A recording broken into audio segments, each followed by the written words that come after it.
আমি আপনাকে যার নাম্বার দিয়েছি, যদি ওনার কথায় আপনার কিছু বুঝে না আসে তাহলে আমার কথা আপনার বুঝে আসবে না। বলে যে না হুজুর, ওনার সাথে আমার স্বামী কথা বলেছে, তবে আমার স্বামী একটা বিষয় গোপন করে কথা বলেছে। গোপন করে কথা বলার পরেও হুজুর বলেছে যে তালাক হয়ে গেছে। কিন্তু এখন আমার স্বামী হাফেজে কোরআন, আলেম পাস, আমার স্বামী বলছে তালাক হয় নাই।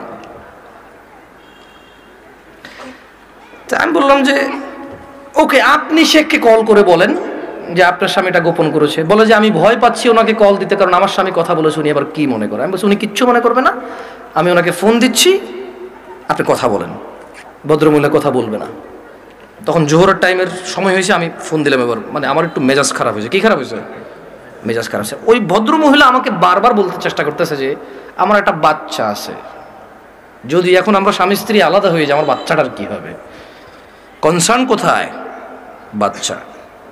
আমি কল করলাম, কল করে বললাম আপনি তালাক হয়েছেন বা হন নাই, আমি কি এরকম কিছু বলছি? বলে যে না। আমি বললাম ধরে নেন আপনার স্বামী আপনাকে তালাক না দিয়ে যদি গলা একটা কোপ দিত, আপনার গলাটা কাটতো কিনা? বলে যে কাটতো। আমি বললাম তালাক দিল, তালাক হবে। এবারে হুঁশে দিছে না বেহুঁশে দিছে, রাগ করে দিছে না আদর করে দিছে, মজা করে দিছে নাকি দুষ্টামি করে দিছে, এইটা ম্যাটার না। আপনার স্বামী যদি আপনাকে 5 তলা বিল্ডিং থেকে রাগ করে অথবা রাগ না করে হাসি মুখে অথবা দুষ্টামি করে যদি আপনাকে ধাক্কা দিত, আপনি কি পড়তেন 5 তলা থেকে? বলে যে পড়তাম। তাহলে আপনার কেন মনে হচ্ছে না যে আপনার স্বামী আপনাকে রাগের মাথায় তালাক দিলে হবে না? রাগের মাথায় ধাক্কা দিলে যদি 5 তলা থেকে পড়ে আপনার হাত পা ভেঙে যায়, মরার সুযোগ থাকে, মরে যেতে পারেন আপনি, এরকম সম্ভাবনা থাকে, তাহলে কেন আপনার স্বামী আপনাকে তালাক দিলে তালাক হবে না? মানতে অসুবিধা কোথায়? যে আল্লাহ আপনার এই স্বামীকে কবুল বলার পরে ওর সাথে থাকা বৈধ করেছে, সে আল্লাহই তো 3 তালাক পরিপূর্ণ হয়ে গেলে থাকাটা অবৈধ করেছে। যিনি আপনাকে এর সঙ্গ দেওয়ার জন্য বৈধ করেছে, আপনি মেনেছেন সেটা। উনি যখন অবৈধ করেছে সেটা মানছেন না কেন আপনি? প্রবলেম কোথায় আপনার? আপনার বাচ্চা। যদি আপনার হাজব্যান্ড কালকে অ্যাক্সিডেন্ট হয়ে মারা যায়, মৃত্যুর পর আপনার হাজব্যান্ডকে নিয়ে আসতে পারবেন জীবিত করে? না। যদি আপনি মারা যান কালকে, আপনার এই বাচ্চা কি মাহারা হবে না? হবে। ওকে, আপনার দুইজনই উভয় মারা গেলেন, কোনো অ্যাক্সিডেন্টে বাচ্চাকে রেখে গেলেন, বউ জামাই গেলেন কোথাও ঘুরতে বা ডাক্তার দেখাইতে, অ্যাক্সিডেন্টে 2 জন মারা গেলেন, আপনার এই বাচ্চা থাকবে কি না? বলে থাকবে। তো তখন আপনাকে কি ফিরাইতে পারবে কেউ মৃত্যু থেকে? না। তা আপনি কেন আল্লাহর বিধান মানতে এত অসুবিধা হচ্ছে যদি পরিপূর্ণ তালাক হয় আপনার? আমি বললাম শেখকে কি প্রশ্ন করেছে? বলে যে ও আমাকে বিয়ের পরে, মেয়ের বয়স মাত্র 18 বছর, ওয়াল্লাহ ভাই আমি কথা বলতাম না, আমাকে ভয়েসে বলেছে যে ভাই আমার বয়স মাত্র 18, আমার একটা বাচ্চা আছে, আমার স্বামী খুব বদমেজাজি, আমাকে তালাক দিয়েছে, এখন ও অনুতপ্ত থাকতে চাই। কত বছর বয়স মেয়ের? শুধু 18, একটা বাচ্চার মা। যে বাচ্চা, ওই বাচ্চার বয়স আমাকে বলেছে যে 3 মাস বা 3 বছর, আমার সঠিক মনে নাই, এরকম কিছু বলেছে। আমি বললাম আপনি কি মানে নিজে নিজে পছন্দ করে বিয়ে করেছেন নাকি বাবা মা পছন্দ করে বিয়ে দিয়েছে?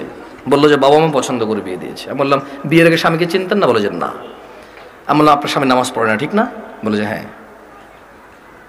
আমি বললাম আপনার স্বামী তো নামাজ পড়ে না, ঠিক না? হ্যাঁ। আমি বললাম আপনার স্বামী হুজুর আলেম এগুলো বলে লাভ কি, হাফেজ বলে লাভ কি? ও তো নামাজই পড়ে না, ও তো ধর্মর কোনো মূল্যায়নই করে না। ও আপনাকে তালাক দেয় আবার রাখে, আবার তালাক দেয় আবার রাখে, আবার তালাক দেয় আবার রাখে, এখনো আপনাকে রাখতে রাজি আর আপনি ওর কাছে থাকতে রাজি। তো বললো যে প্রথমে একদিন তালাক দিল, তালাক দেওয়ার পর ওনার স্বামী বিলিভ করে একসাথে 3 তালাক দিলে তালাক হয়ে যায়। ওনার স্বামীর এটা দেখেন, আমি আবার বলি, এটা আমি বলছি না, উনি বলছে যে ওনার স্বামী হাফেজ এবং আলেম পাশ মেবি, বা হাফেজ এটা কনফার্ম আমি। তো বললো যে উনি জানে যে এক বৈঠকে 3 বার তালাক দিলে তালাক হয়ে যায়, কিন্তু শেখ মুস্তাফিজুর রহমান বিন আব্দুল আজিজ মাদানীকে যখন ফোন করেছে তখন উনি বলেছে আচ্ছা ধরলাম একবার, 3টাকে কয়বার ধরলাম? 1 বৈঠক ধরলাম। বলে যে আপনাকে আদ দিছে? বলে যে হ্যাঁ আরেকবার দিছে। বলে যে ওটাকে আবার ধরলাম। বলে যে আদ দিছে? বলে যে সে গোপন করছে, কিন্তু সে একদিন আমাকে বলছে তোমাকে আমি তালাক দিলাম, তুমি যাচ্ছ না কেন? এই কথাটুকু শেখের কাছে সে গোপন করেছে। কি করেছে? শেখ নাকি তখন প্রশ্ন করেছে আপনি যদি হানাফি মাসলাকের হন, জীবন যদি হানাফি বিধান অনুযায়ী চলেন, আর আপনার স্বামী নিজে যেহেতু হাফেজ বা আলেম, ও তো এটা জানে যে 1 বৈঠকে 3 বার দিলে হয়ে যাচ্ছে। আর কোরআন সুন্নাহ অনুযায়ী যদি আপনি শাফি মালিকের দিকে আসেন, সেই ক্ষেত্রে ওনারা 1 বৈঠকে যতবারই দেয় কয়বার ধরে? 1 বার। তো বলো যে অনেক সময় আমরা ফতোয়া দেই যে ঠিক আছে, মানে আপনি হানাফি কোনো বড় বিজ্ঞ আলেম থেকে মাদ্রাসা থেকে ফতোয়া নিয়ে ওনারা লিখিত ফতোয়া দেয় কি সেটা আপনি জেনে নেন। মানে তালাক নিয়ে তেমন কেউ ভেজাল করতে চায় না, কারণ মারামারি কাটাকাটি হয়ে যাবে, বোঝেন নাই, মিছিল মিটিং হয়ে যাবে। এক গ্রুপ বলবে তালাক হয়ে গেছে, আরেক বলবো হয় নাই, বলবে যে জানা করতেছে অমুক হুজুরের কথায়। ভাই এটা বিশাল বড় একটা প্রবলেম, বুঝছেন না বোঝেন নাই, সত্যি আমার পক্ষে সলভ করা সম্ভব না। তখন আমি ওই বোনকে বললাম যদি আপনার তালাক হয়ে যায় চলে যান,